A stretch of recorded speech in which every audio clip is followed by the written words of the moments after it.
Everyone. Thank you so much for joining the 14th Annual Taste of IT. You're attending How Poor Usability is Costing You Money and Clients.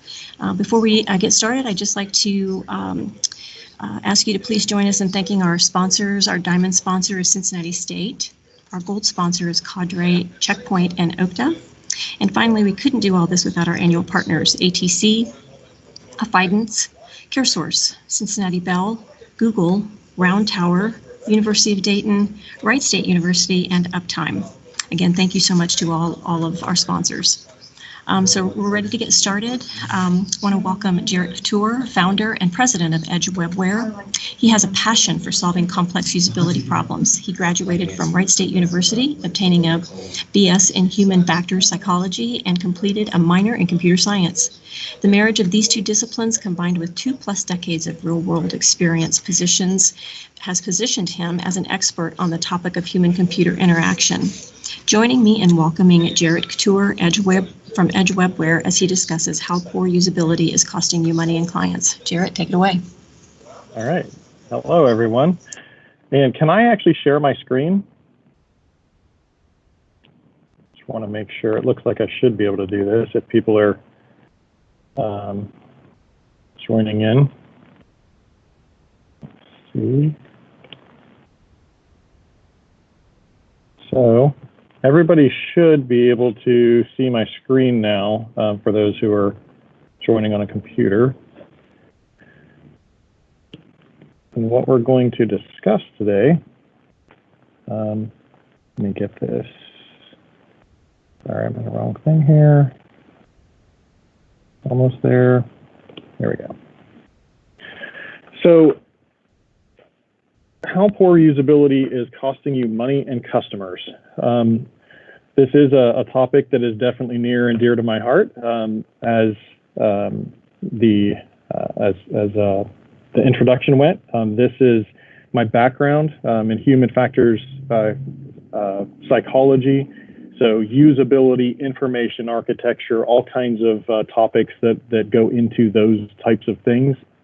And I have a couple specific examples today that we'll kind of go through, but I want you to realize that this goes into all kinds of different aspects of user interfaces, how they're designed, even how they're developed can affect usability.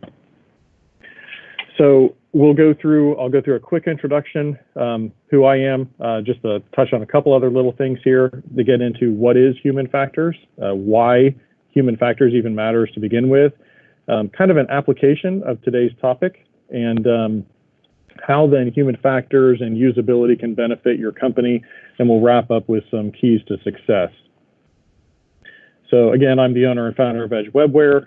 I began in development programming in 1996. Actually, a friend of mine and I were going to develop what would have been the first social media network. So we were kind of bummed out when MySpace later sold for, I think, $1 billion or something like that, and we didn't proceed. So that was a little frustrating.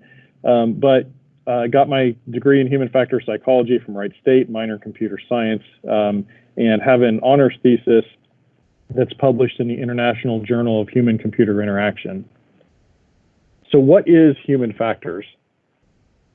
And I put this together, and I'm going to actually read this because there's a lot of different definitions out there, and I think this kind of sums up probably the best way to put this. So human factors is the study of how humans interact with their environment and the application of solutions that solve problems, mitigate against errors, reduce injuries, and improve various performance or other experiential characteristics of the interactions.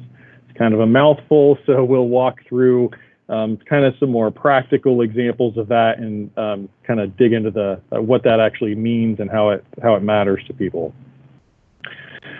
So human factors, there's different kind of fields within human factors itself. So you have human factors engineering, human factors psychology. There's not always hard lines between the two. I actually have some friends who are some human factors engineers. We had a lot of classes that were very similar to each other. Other, guys, gals who went to the exact same university, Wright State. And so we had classes that overlapped, but we also had classes that were definitely different. So human factors engineering generally focuses on the physical environment. So you're talking about things like repetitive motion, range of motion, limitations. You're talking, when you think of human factors engineering, think about if you sit in your car and you have buttons and knobs and switches and things like that, the steering wheel, your gear shift, all those types of things. Those are things that a human factors engineer would deal with. There are some things there that, again, blur the lines a little bit, but they're much more concerned about the physical layout of systems and environments. So again, car cabins, airplane cockpits, the layout of your laptop in terms of the physical layout of it, nuclear plant control rooms, and again, both engineers and psychologists from the human factor side deal with these things, but they're specifically looking at the physical things here. So eye strain is an issue that they look at, auditory limitations, whether things are too loud, too quiet, whether there's interference there, those types of things. Fatigue, and especially here we're talking physical. Again, they do get into some cognitive overload and those kinds of things, but generally speaking, that's where your human factor psychologists are going to specialize a little bit more there. Human factor psychology, on the other hand, generally focuses on the psychological environment. So how do we acquire and retain knowledge? How do we process information? So how much time does it take? How accurate are we at processing information, those types of things. Understanding versus simple factual knowledge. So those are actually two different domains, and they're very important for how we interact with systems. Short and long-term memory limitations. A lot of people don't realize that short-term memory is actually very short. Short-term memory generally goes up to about 30 seconds. Once you get beyond that, you're actually and there are lines obviously that blur there. There's sort of a gray area. But once you get beyond that 30-second range, that's where your long-term memory starts to kick in. Things like visual perception, and we're looking at contrast, color blindness, real and apparent motion, things like that. Auditory perception is part of this. So tone of voice, comprehension, interference. Again, so you see that interference in there. That was both on the human factors engineering side, and you see it here on the HF psychology side as well. So again, there are definitely some overlaps in these two fields. Information architecture is a huge one on the human factor psychology side. So how information is organized, both at micro and macro levels. We'll dig into that a little bit here later. And then fatigue, particularly here, again, you have fatigue on the other one. We're really looking at cognitive fatigue and how that works. This is a kind of an example that shows you a little bit about how these fields are related and how they also diverge a little bit. And technically, the background that I have, although most colleges, universities call it human factors, realistically, it's more engineering psychology. So if you look at this graphic here on the engineering psychology, well, first of all, from top to bottom, we're looking at the difference between engineering psychology versus human factors. And at the top, you see there's the psychological and cognitive label at the very top, and at the bottom, you have the physical/engineering label. So human factors typically is really more on that physical side, and engineering psychology, or again, they do say human factor psychology. I don't really like that label, but that's the one that is kind of stuck. But that psychological part. So here we're looking at displays and how people interact with displays, workload and how that affects people. Again, there you get into a lot of things with cognitive fatigue, training. So how people learn information, new information, and integrate that into information that they already know. And there you get a difference. You start to learn some of the differences and get some insight into differences between understanding versus knowledge, communications, how we communicate with each other, how we select different things when we go through systems, for example. And you have like your main psychology groups here. So you have some experimental, social, personality psychology. You get into some biological psychology as well, because you're dealing with things like visual perception and the actual biology behind that and how those things work. So that gives you a little understanding of kind of how these fields relate, to give you some background there, because we're going to build on some of these things as we go through here. So why should we care about human factors, especially when it comes to business?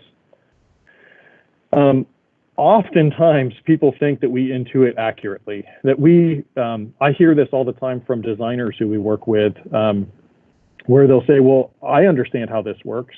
I can read that. That makes perfect sense to me. And the problem there is our assumptions are often very, very incorrect. How we think other people think is, we know how we think. And sometimes we think that that's how everybody thinks, and how we perceive things. So these incorrect assumptions lead to inefficient and error-prone systems oftentimes. So you built it, it works perfectly for you, but the problem is the way that you think might not be the way that most other people think. You could be one of the 5% that thinks the way that you think, for example. And sometimes, you'll find that how you think does actually line up with, say, the majority of people out there. So you just, happen to be that person who is kind of the norm. But a lot of times that's not the case. So you have to be very careful with that. So then those inefficient and error-prone systems can lead to higher cost of operation, user frustration, which is also, customer client frustration, and then ultimately lost revenue, which obviously on the business side is never a good thing. Human error is another very important topic within human factors. So you can have, when people make mistakes, sometimes those mistakes are no big deal whatsoever. You broke a nail, no big deal. That's different than falling off of a building. So it can be anything as kind of mundane as incorrect keying of information into a CRM, which generally speaking isn't going to cause huge issues, to a nuclear meltdown. So you think of accidents like 3 Mile Island, Fukushima. Here's a quote here from some of the investigation that came out of Japan that says, "We believe that the underlying causes of the accident are to be found in the organizational and control systems that supported wrong decisions and actions." So think about that. There were decisions and actions that people made during that whole scenario, and the underlying causes were because of the systems. And those systems then supported the decisions that were incorrect that those people made. So those systems are critical. Now, typically, most of us are not working with developing and designing nuclear control rooms, but so most of the things that when we make mistakes aren't going to affect us to that kind of extent. But if you think of even somebody who's designing the layout in your car, right, and how things are set up in there, because there's both psychological components there and there's the physical components there. So again, it's human factors engineering and human factor psychology that play a part in that. And as you're driving down the road, if there's something distracting and constantly taking your eyes off of the road, that could actually lead to some serious problems. You could have people who get seriously injured or killed in a situation like that. So, if we're on our side, when we're developing websites, a marketing website for a company, that's not a big deal. Probably nobody is going to get injured and if we make some kind of mistake there. But if we have a mobile app that people use while they're driving a car and it's doing something that it shouldn't be while they're driving a car, there can be serious consequences to that.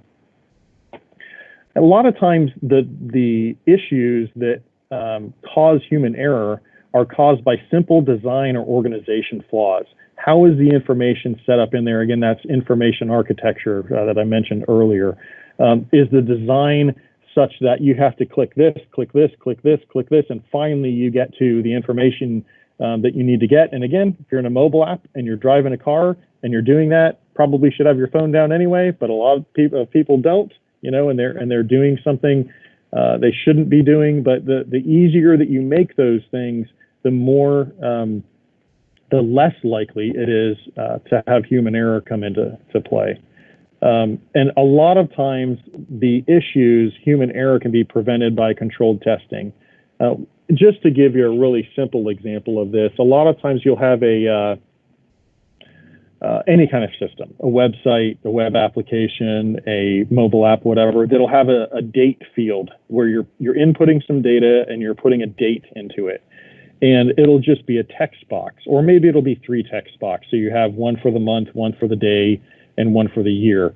But if you're keying that information in, you could make a mistake. You could even put them in the wrong order, possibly. Now, there should be some other things in place to prevent that. But now, that is one way to do that. You could also just have a date picker.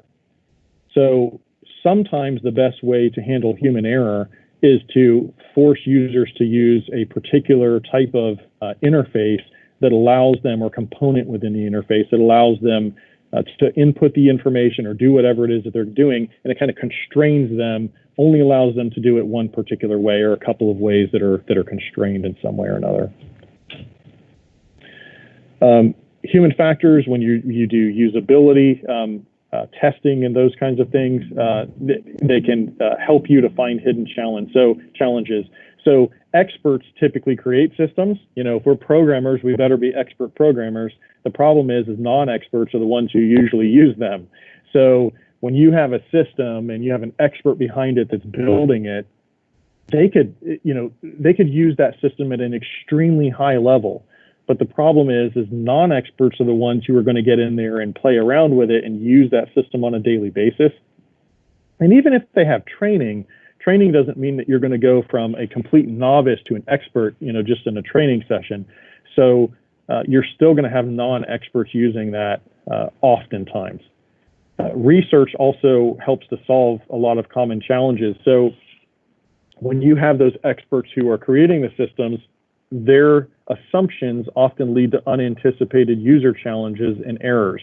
So the experts it's hard to think outside of that box and go, okay, if I were a beginner, how would I see this? What would I do right now at this point in time as they're walking through the system? And this is very, very cost effective. So when you put when you invest money into usability testing, for every dollar spent on usability testing, typically you have an ROI of anywhere between $2, so you're doubling your money there, up to $100. And I can give some references on this if anybody wants to see them later. So applying this to today's topic, which is, again, how poor usability is costing you money and customers, we'll dig into some things here. Now, again, I said earlier that we're going to go through kind of one example. We're going to look at knowledge management systems these are customer support people, and they're answering all these questions from people, customers who are calling in with, it could be, how do I return this order? Or I'm trying to get through use your mobile app and I can't figure out something within that mobile app. So how do I do that? All kinds of different questions can come in. It could be a credit card company that has a call center and they're answering questions that people are throwing at them. So one of the wonderful things about knowledge management systems is you can have some of the benefits are you can have shared knowledge, right? So when people call in, the answers that they get from their different customer service reps are consistent. That's one thing that's incredibly important for call centers to deal with. You want to have the same answers given every time. I think somebody had told me at one point in time, if you call the IRS and ask them a question and you speak to 10 different people, you'll get 11 different answers. So that's not a good situation. You want to get one answer for that same question when you ask it to people to help there. You have lower reliance on your fallible human memory. So instead of sitting there trying to go, oh, I learned this 2 weeks ago and now I have to remember it, instead you can just look it up in the system and it's all right there. It builds and changes over time, so you can update it very easily.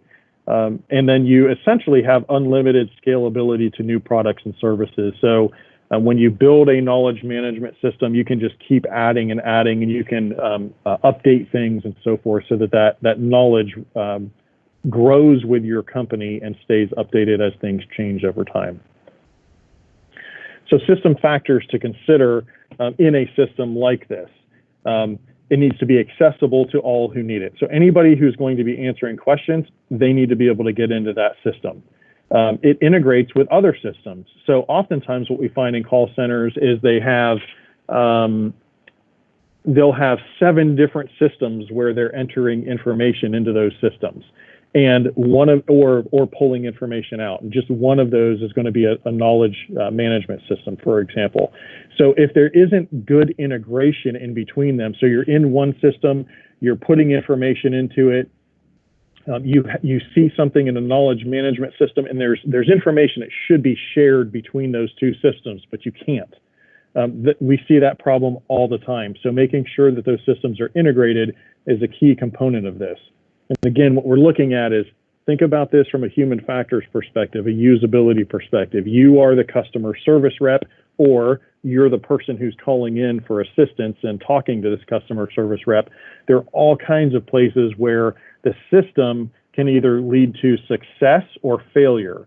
And that success could mean you just built brand loyalty with that customer who's calling in for help, or you just created a really bad situation with that person, and now they're going to go on social media and say, I just had this situation with X company. It was a horrible situation. I actually had this happen recently with IKEA, for example. Ordered a desk. The desktop came in, no legs. So I have a slab of wood.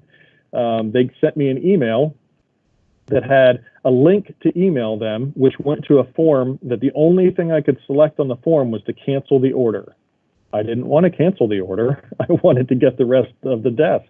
They also had a phone number to call. I called the phone number, and they said, well, first of all, they talked for probably 5 minutes about all kinds of stuff that was totally meaningless to me. And then they finally said, well, click here if you, or push 1 if you want to get some support, whatever. I do that, and they say, we're experiencing higher than normal call volumes, blah, blah, blah, and then they hung up. So I literally couldn't get to anybody. I ended up reaching out to Facebook, and they finally got back to me 3 days later. So that's a very poor customer experience, and I'm trying to get to them, their customer support in that situation. So again, kind of a little bit of a similar situation to what I'm going through here. The system needs to be easy to update. If it's not easy to update, it's not going to get updated. Then your information is going to get out of date, and then you have poor information going out to your customers at that point. Should be able to do real-time updates, proper information architecture. Again, it's critical. How that information is organized within the system is incredibly, incredibly important. We run into IA, information architecture problems, all the time. Has to be quick and have accurate search functionality. Training resources, people need to be able to get trained on it very quickly. And you probably should have something in there for moderated suggestion submission. So your CSAs, as they're going through, customer service associates, as they're going through and they find, oh, there's a hole right here in this knowledge base. I need to make sure that somebody answers this part of the question because it's not answered in here. They need to be able to quickly submit hey, I have a suggestion here, and then somebody in management should be able to moderate that, either add it or whatever. Traversal of multiple systems with a whole bunch of different interfaces can be daunting and create confusion as well. So where am I in this thing? Where do I go from here? How do I get back to where I was before? So navigation is a critical component of them. You have things that where you have memory load issues, so short-term memory, especially, so again, you're talking 30 seconds or less, particularly previous screen and process progression recollection. So as I'm walking through the system, how many steps do I have to remember that I've gone through before I get to the end goal? Are they having to retain information, or are they submitting the information as they go through, and then they don't have to retain that information? Is it just a really long form, for example, that as they go down the page, they might have to remember something up higher up the form? Did I actually enter that? Was it the right thing? Is there something at the bottom of the form that references something at the top, and I have to either remember that or keep scrolling up and down the page? There's all kinds of things that go into that. And then long term also, this is particularly, in this case, relearning due to changes. So as the system changes, I have to go back and relearn things and so forth. And I may skip through some of this a little bit more quickly, since we're this time is going very quickly here.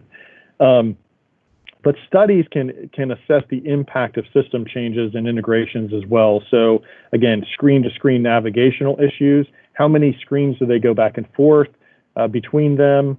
How many just number of screens in the first place? Are there inconsistent or unclear labeling issues there? We see this very often.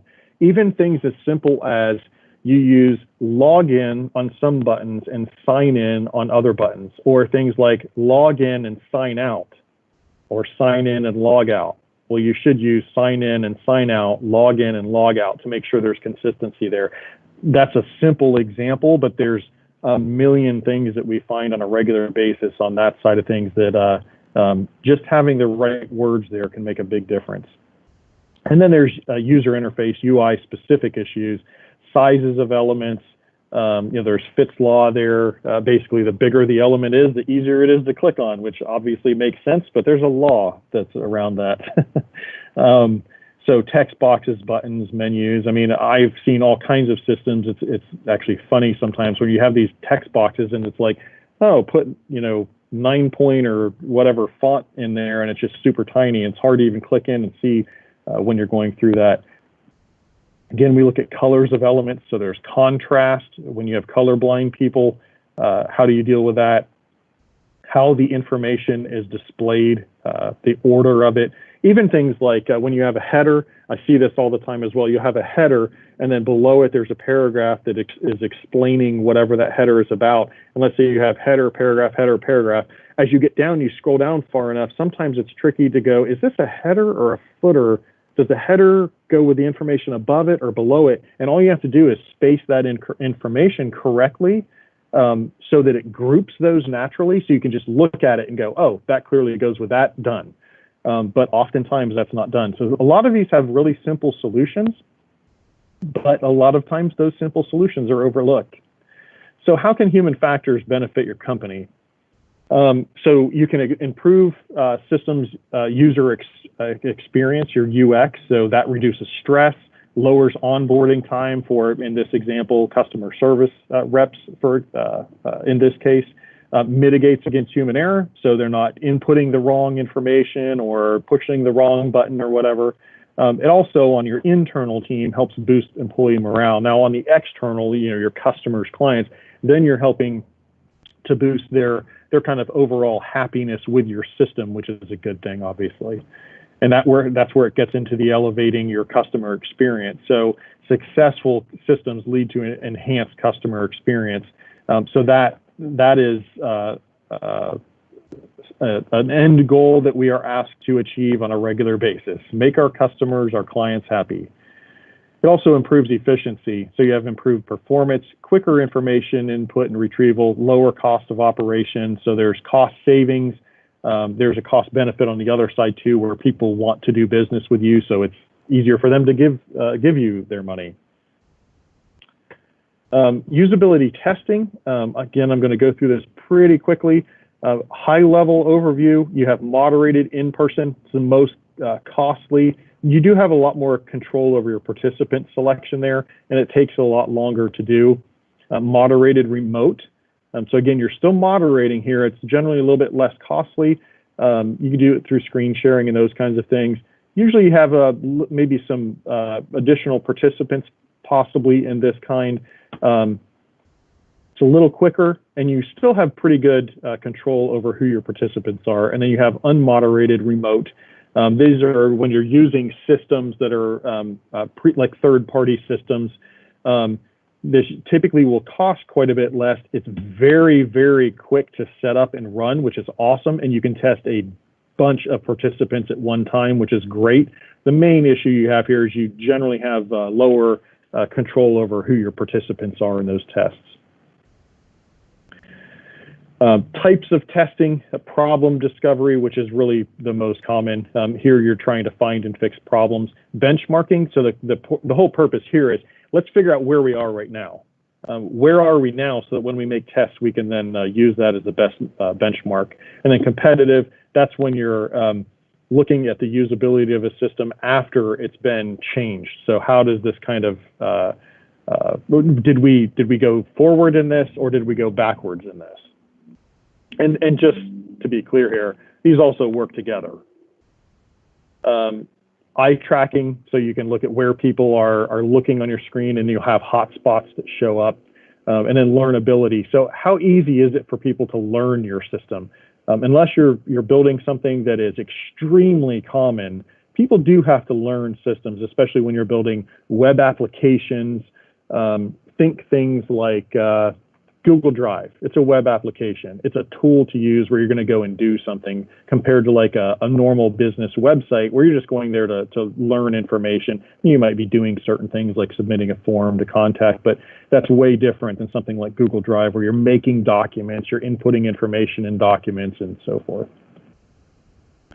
Again, I'm running short on time, so I'm probably going to skip through some of these really quickly. These are some different types of testing. So tree testing, this is really figuring out information architecture. You can do that with card sorting as well. Do some A/B comparisons. So you're looking at this design versus this design and which one ends up being better in the end. The main thing about A/B comparisons to remember is you always only want to change one thing in between your A and B examples.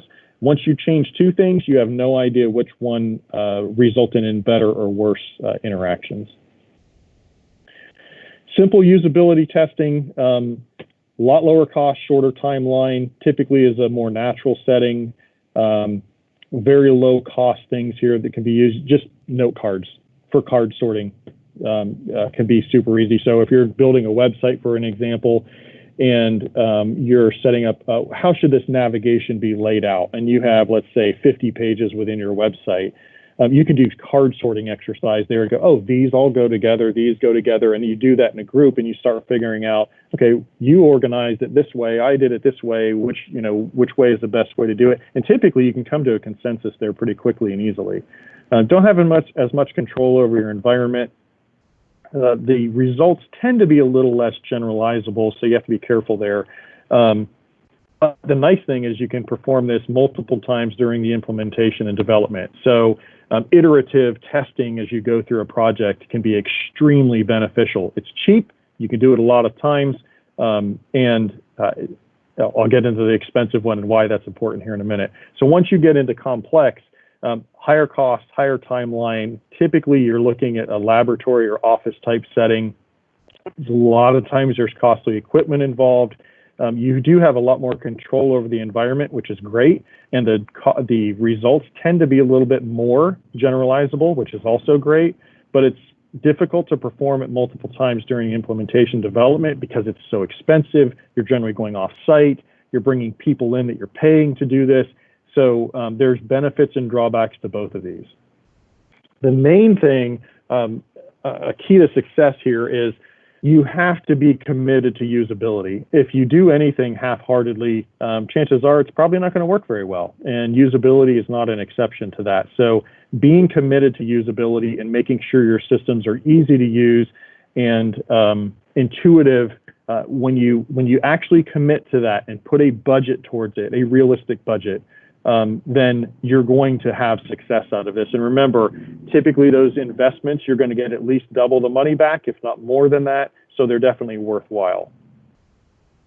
Test early and often, as I said earlier, incremental as you go through building a system. If you can test it multiple times, that's better because you're finding small things before too much is built and then rebuilding the whole thing. If you wait until the end and test it then, and you find a major problem in it that you could have solved, 5 months ago in a large project, you could have saved yourself tens of thousands or even hundreds of thousands of dollars, depending on how complex the system is.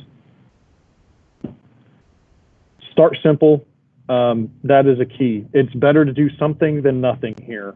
So start simple, start on the less costly side, and as you become more familiar with how usability testing works, then you can do some more advanced things and you can reap the rewards from those. But a lot of times, simple, quick usability testing can be just as effective as some of the more complex stuff. Develop a usability strategy is another important thing. Again, this is being committed to usability. Once you're committed to it, then you're going to put a strategy together. Finding the right partner is incredibly important too. You want to have somebody who actually has a human factors team within their in-house, basically. They'll work with you, your teams, your budget, and help you to create a culture of usability, and also help you to maximize your ROI so that you get used to it and you see the benefit of it. And once you do that, it's a lot easier to keep doing that. And again, the main goal here is keep customers, keep clients, make them happy. And as they are, that leads to increased profitability from them. So I know we only have a very short period of time for questions. But I will open it up for questions for anybody who has them.